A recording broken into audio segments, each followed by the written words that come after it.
महाराष्ट्र विदर्भ की घटना है।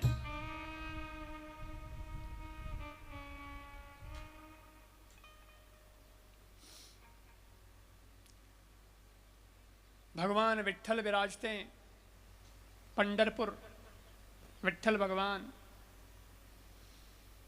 तो हुआ यूं कि एक कोई बनिया था सेठ,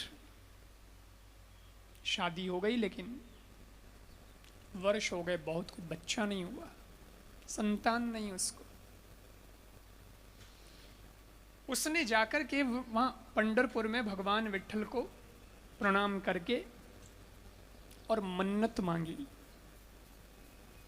मन्नत क्या मांगी?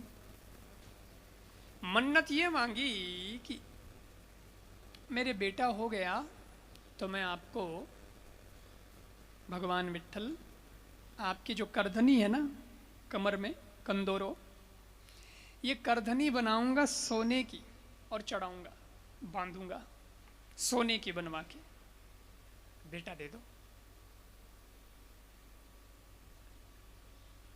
अब दिमाग वालों को तो ये बात समझ में आएगी नहीं।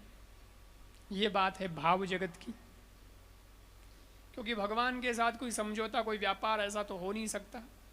भगवान तुम्हारे पैसे का, कोई धन का, सोने का भूखा तो है नहीं, वो तो खुद लक्ष्मीपति है। कंदोरो चाहिए तो लक्ष्मी जी नहीं कहते ये कंदोर दीजिए तो थोड़ा करूँ क्यों मोंगी, यानी क्यों थोड़े धन रो भूखो है।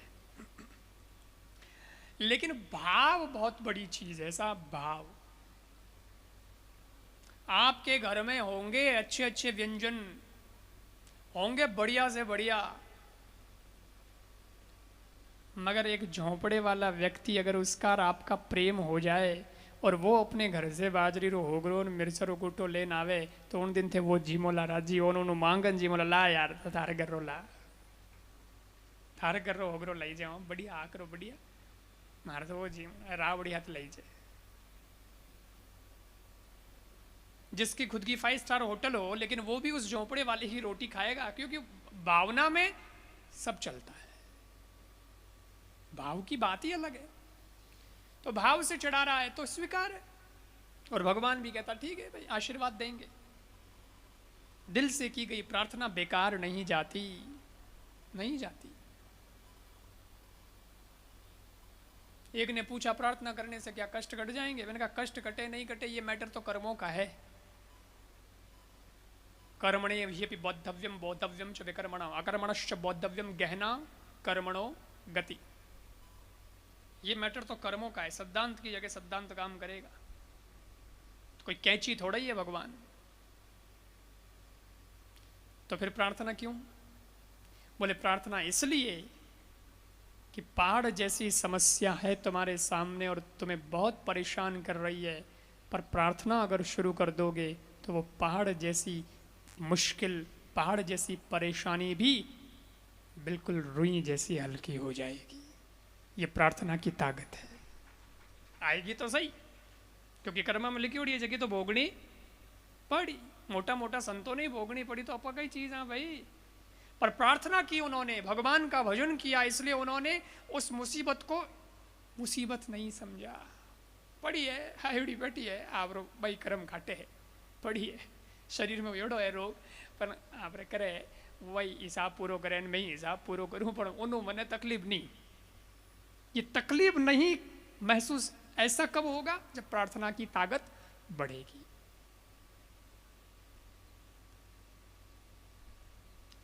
तो भाव जगत की बात है। उस सेठ ने ऐसी मन्नत मांगी, आप रे कंदोरो कराओ, बेटो दे दो। हे विट्ठल, भगवान की कृपा हो गई, साल भर हुआ और उस सेठ के घर बच्चा जन्म गया। तो सेठ ने खुशी व्यक्त की, आहा ये तो भगवान का ही प्रसाद है। अब देखो भाव इतना था कि उसको भगवान का प्रसाद समझ में आया कि तो भगवान नहीं दिया है। हो तो नहीं इतना साला में तो हो जातो, नहीं हो तो को नहीं हो, हमें भगवान ने प्रार्थना करी तो भगवान माने बेटो दियो। तो खूब राजी हुए। तो कहा कि मैंने भगवान ने कंदोरो बोलियो तो कंदोरो तो भाई हमें चढ़ावणो है, क्योंकि बेटो दियो भगवान तो मने मारो वचन तो पूरो करनो पड़ी।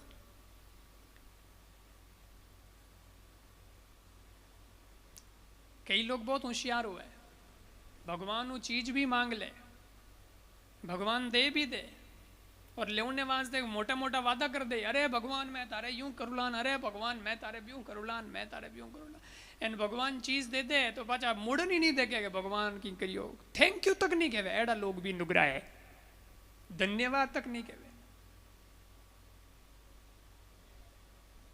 बताओ, कई लोग तो बड़ा होशियार है, पाचे भगवान भी होशियार हो गया, भगवान के ओ दुनिया बदल गई जना पुनी बदलना पड़ी। एक आदमी गयो भगवान रे, स्वार्थी आदमी जा पर भगवान ने कहे भगवान एक बेटो दे दो, एक बेटो दे दो। अमरूद चढ़ावे जाजान भगवान रे, अमरूद री रुत जने अमरूद चढ़ावे मंदिर में जाजान, और अमरूद चढ़ावे पिलपिला, पिलपिला अमरूद, हाव हड़ियोड़ा पिलपिला सस्ता भाव में मिल जावे हो। भगवान ने कोई चीज चढ़ावनी वजन आदमी के हंस थोड़ी देख लो, पिलपिलो अमरूद चढ़ायो, बाप जी बेटो दे दो, पिलपिलो अमरूद चढ़ायो, बेटो दे दो, भगवान कृपा करी साल भर में बेटो हो गयो, बेटो तो हो गयो, राजी गड़ो भी हो, पण पाछो रोवन लाग गयो बेटन देखन सेठ, क्यों सेठ रोवन वास्ते लाग गयो कि बेटो तो होयो पण बेटारो मां तो पिलपिलो। भगवान ने जान शिकायत करी, भगवान बेटो दियो माथो तो पिलपिलो है छोरे रो, भगवान के तो तू अमरूद ही पिलपिलो ही दिया। ये यथा माम प्रबंधन्ते तां सतेव भजाम्यहम्, और क्या घणे घणे एड़ो ही कर दे। तो फिर सेठ ने कहा वादा किया है भगवान को करदनी कंदोरो तो चढ़ानो पड़ी भाई। जने गयो हुनार कने, आप सो साहब भगवान की मूर्ति है, वो विठल भगवान है ना, उनके करधनी बनानी है। वो हुनार वही कम नहीं, वो क्या विठल कौन होता है, मैं शिव जी का भगत हूं, मैं शंकर भगवान का भक्त हूं, मेरे इष्ट शंकर भगवान है, मैं शंकर जी के अलावा किसी दूसरे देवता का न तो ध्यान करता हूं, न उसका जप करता हूं, न कोई मंत्र बोलता हूं, न कोई श्लोक बोलता हूं, मैं शिव जी के अलावा कुछ नहीं। अरे बड़ा शिव जी है पण अटे तो धंधो है, धंधा में शिव जी कट लायो तू पीछे, होनारो व्यापार थाने मैं पया दूं भाई, कोई फोगट में थोड़ी बनाऊं, विठल भगवान ने बनानी है। बोले विठल भगवान तो कृष्ण भगवान है, मैं शिव जी का भगत हूँ। देखो ऐसा है, धंधे की जगह धंधा है, मैं उस भगवान को देखना भी नहीं चाहता। अगर तुम्हारे करदनी बनवानी है तो तुम जाओ, नाप लेके कमर का ले आओ, नाप मैं बना दूंगा और तुमको दे दूंगा, तुम जानो और करदनी जाने। मैं उस मंदिर में भी नहीं जाऊंगा क्योंकि वो तो कृष्ण भगवान का मंदिर है और मैं शिव जी का भगत। सेठ के बाड़ियो केड़ो बढ़ियो, ओ कारीगर केड़ो मिलियो, हमें अपा नाप ला आगो पाछो जा कर जा, कहीं को नहीं भाई, ओ यूं राजी तो यूं ही सही।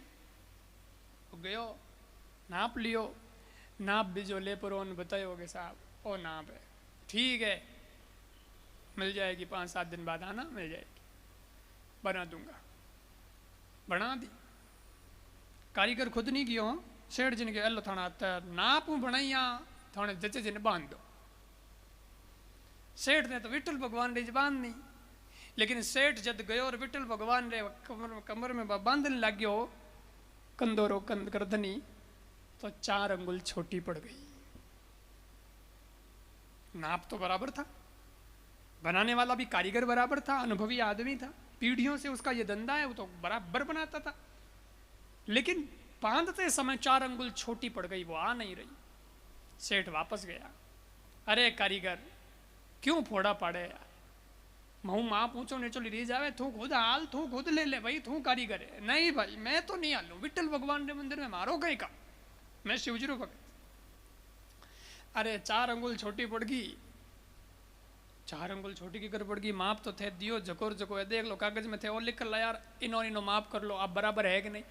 सेठ के यार है तो बराबर, अटे तो बराबर है, पर बट छोटी पड़ जाए, बट मापू जो बराबर मार माप में बराबर आवे, लेकिन कर्द नहीं ले जाऊं जन छोटी पड़ जा। पाछो जाओ, पाछो माप लो, पाछी लाओ, मैं पाछी बनाऊं। सेठ पाछो गयो, पाछो माप लायो, पाछी उन्हें दी, वो कारीगर कहो 7 दिन बाद आना, वरना के मिल जाएगी, तैयार मिल गई, बना दी, अब जाओ बांधो। सेठ गयो पाछो, एक लो सेठ ही गयो, करदनी में बांधी तो हम के तो 4 अंगुल बत्ती आएगी, कहीं बत्ती आ जाए, कहीं छोटी आ जाए, यार माप लिखन देवा बराबर माप क्यों नहीं आ रही है, जबकि कारीगर तो माप से बना रहा है। सेठ गया, ऐसे कोई 4-5 बार हुआ, घणी छोटी घणी मोटी, घणी छोटी घणी मोटी। सेठ भी दुखी, कारीगर भी दुखी। सेठ कहो कारीगर सुनार ने कहो देख भाई यूं मत कर, तू खुद हाल जा, तू खुद सही कर ले, ठीक है। ओई जिद्दी हो गए, मैं हालू तो खरी पर मूर्ति नहीं देखूं, क्योंकि वह मूर्ति विठल भगवान की है, वो तो कृष्ण है, विष्णु के रूप है, और मैं शिव जी का भगत हूं, मेरे को देखना ही नहीं उनको, शिव जी के अलावा मैं तो कोई मतलब ही नहीं रखता। तो ऐसा करते हैं, आंख पे पट्टी बांध के चलूंगा। हुनार गई क्या? आंख पे पट्टी बांधूंगा, फिर चलूंगा और माप ले लूंगा मेरे हिसाब से। मेरे को अनुभव है, हाथ पीटी वही धंधो करा मन तो उठा पड़ जावे क्या ओ माप, पर देखूंगा नहीं। थारे जच्चे जीव ले पण तू हाल तो करी। आंख रे पट्टी बांधी गयो, विठल भगवान रे वा करदनी जुई, माप लेवण वास्ते वो हाथ भगवान रे कमर रे रखियो। आप अचुंबो करो ला कि उस व्यक्ति को, उस कारीगर को, सुनार को विठल भगवान के कमर पर बागंबर महसूस हुआ, जो शिवजी पहनते हैं। उसको लगा कि कोई बागंबर पहन रखा है, और इसने कहा कि बागंबर तो शिवजी पहनते हैं, विठल भगवान बागंबर कदू पहनन लागा। उन्हों रही जियो नहीं कि कटी शिवजी मूर्ति तो नहीं है। तो पट्टी आंख थोड़ी सी पट्टी हटाई, हर होले देखियो, हम ही देखे तो विठल भगवान, मूर्ति तो विठल भगवान की, लेकिन वापस पट्टी लगा के और फिर वापस लेने लगा माप, तो फिर उसको लगे ये तो बागंबर पहन रखा, बिल्कुल मेरे शिवजी वाला बागंबर है। ये बागंबर कैसे? महसूस बागंबर होता है, मूर्ति विठल की है। उसने कहा कोई बात नहीं। इसने क्या किया? ऊपर हाथ लगाया, और जब ऊपर हाथ लगाया भगवान के गले के पास, तो गले में विठल भगवान के तो क्या होगी, मणि माणक मोतियों की मालाएं। भगवान कृष्ण का रूप है ना, तो वो तो मालाएं पहनते।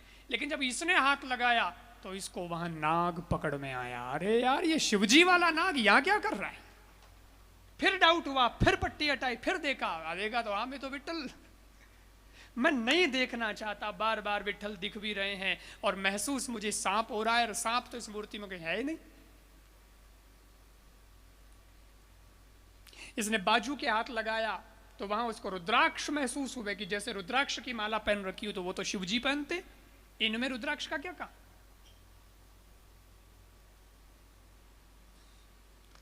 अच्छा, विष्णु भगवान के हाथ कितने? 4। तो 4 हाथों में क्या क्या है आपको पता है ना? क्या क्या है? शंख, चक्र, गदा, पद्म यानी कमल। इसको लगा हाथ चेक करते हैं, लेकिन इस बार फिर कमाल हो गया। एक हाथ पकड़ में आयो तो हाथ को देखा, अभी आंखें तो बंद है, पट्टी लगा रखी है, लेकिन हाथ को देखा तो हाथ में पद्म नहीं, चक्र नहीं, शंख नहीं, गदा नहीं, उसको तो डमरू हाथ में आया। और डमरू के करायो हाथ में? विठल भगवान के हाथ में डमरू। अंत में रान गया और उसने पट्टी पूरी खोल डाली कि मेरे साथ क्या खेल हो रहा है। और जब आंख भर के विठल भगवान को इस बार आंख में आंख डाल के देखा, तो विठल भगवान के मस्तक पर शिवलिंग नजर आया। मानो भगवान कह रहे हो, रे भोले बाड़े आदमी, ये तू लड़ाई करके बैठा है कि विठल अलग हैं, शिव अलग हैं, तत्व तो एक ही है, वही हरि है, वही हर है, केवल रूपों में फर्क है, तेरे भिन्न स्वरूप तू एक ही है, तेरे नाम अनेक पर तू एक ही है। इसलिए भगवान नहीं लड़ते आपस में, बिल्कुल नहीं, वो तो प्रेम करते हैं, वो तो स्नेह करते हैं। इसलिए तो कृष्ण भगवान का जब अवतार हुआ था ना, तो भगवान शिवजी उनके दर्शन के लिए गए थे। इसलिए मैंने कहा कभी नहीं, आप बेझिझक अपना जो इष्ट है उस इष्ट को मन में रखकर शिवजी का अभिषेक करके देखिए, वर्ष पर्यंत आपके इष्ट के प्रति आपकी भक्ति और शिवजी बढ़ा देंगे, वो और ज्यादा खुश हो जाएंगे। वाह तेरे इष्ट के प्रति आशीर्वाद देता हूं कि तेरी भक्ति और बढ़े, तेरी श्रद्धा और बढ़े, भक्ति को बढ़ाते।